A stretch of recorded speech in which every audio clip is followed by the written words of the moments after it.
Hi there, my name is Dr. Steve Martin, and today we're going to talk about change. And more specifically, we're going to talk about a tool and hopefully walk through it that can hopefully enable your change initiatives to be more successful. Now, as far as my background, I'm an adjunct faculty member at Franklin University in the DBA program, as well as a consultant helping organizations change to operate with greater agility in today's volatile and uncertain environment. And when it comes to change, the world is simply changing at a pace never seen before in history.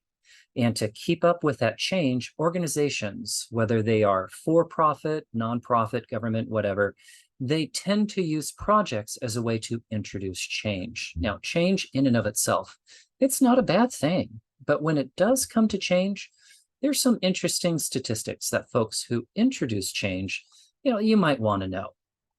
So one of those first things is, is this. Given the global pandemic and organizations trying to figure out how to operate in this post-lockdown world, there's just a lot of change constantly happening. So for example, according to this article listed, the average employee will be involved in or impacted by 10 enterprise changes annually. And having a few changes here and there, that tends to not necessarily overwhelm people. But when people, especially those employees, are subject to constant change in an already volatile and uncertain environment, they can become saturated and less likely to adopt further changes. In other words, change fatigue can set in. And we can see some evidence of that change fatigue in the study from Gartner. As we can see from this graph right here in 2016, 74% of employees were willing to support enterprise change. However, by the time we get into 2022, it drops drastically down to 46%. That's less than half of the employees willing to support enterprise change. So I guess we could say that change fatigue is already here. And in addition to that change fatigue, let's shift a little bit here and now talk about the success rates for change initiatives.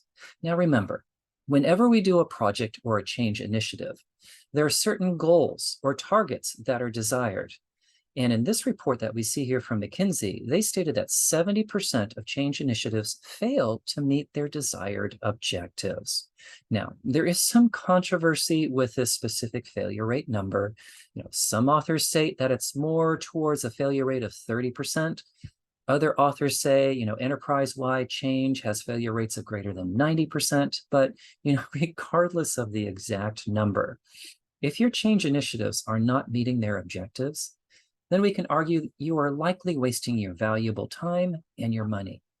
So, given that these change initiatives have some level of failure, what might be some of the causes of those failures? Now, we're going to look here at the study and get some insights from these folks at the Business Agility Institute. They have an annual report called the Business Agility Report. And they monitor, what are some of the challenges out there in introducing change so that businesses can run more quickly with greater agility. Number one, resistance to change. Number two, the capabilities of their leaders and their managers, some unsuitable practices, processes, lack of employee engagement. And we see a lot of these in this particular report that mirror what's in there in the academic literature, specifically like resistance to change, leadership, and employee engagement. So we do see a lot of overlap with the academic literature. But there's another article here I wanted to share with you of why change initiatives fail. This one coming from the Harvard Division of Continuing Education. They came up with 7 reasons. Incomplete, poorly defined strategy. It's too rigid, bad communications, resistance, culture, unrealistic expectations, and not having any short-term wins. So there's a lot of challenges that are out there. Now, the good news is that we do have some models that can help us, introduce and sustain change. Of course, one of those is Kotter's model.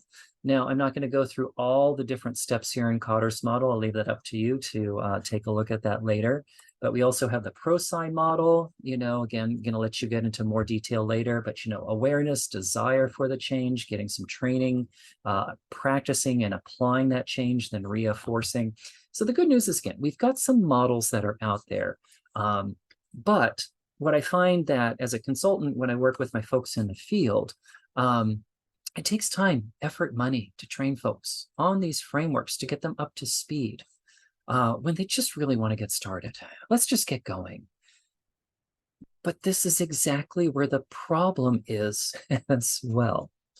We want to have just enough process in there, what we call the minimum viable bureaucracy, to say, yeah, we've done enough analysis to say this is a good thing for us to do, but not too much analysis that it's just going to be too much effort just to even do the analysis in the first place. And so pulling from bits and pieces from literature and from the models, this is how I came up with this change initiative canvas to really help organizations, number one, figure out, should they start this change? And then number two, if they were, what do they need? What are their first steps? So let's walk through this canvas here. So what you can see with this change canvas is that there's a bunch of boxes on here. And my intent here is to get a small group of folks, cross-functional from different parts of the organization, 3 to 7 folks, sit down and talk through the change from a bunch of different perspectives. And we're going to look at those different perspectives from a lot of those failure modes that we saw from the literature and from the various reports. So for example, this particular report right here, again, these 7 reasons for change, what we're going to find is in this change canvas, I attack 6 out of those 7 challenge areas. And so I know it sounds like a lot, but let's see if we can walk through some of these here. All right. First area, poorly defined strategy and maybe some of the communication challenges that you have, like, what's the urgency? What's the problem? Why is this important now? Problem could be like declining market share, new competitor at half the cost, poor social media presence that's impacting sales. Could be any of those. What's the impact? Who does it impact? How does it impact them? And then finally, solution. What would you like to try to solve this problem? And then more importantly, why? Why do you think this is the challenge?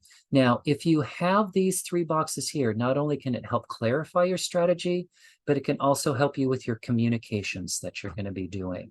All right, next area, setting unrealistic expectations. So to challenge this, I've got this success box in here. These are your metrics. These are your measures, things that you're going to be looking for.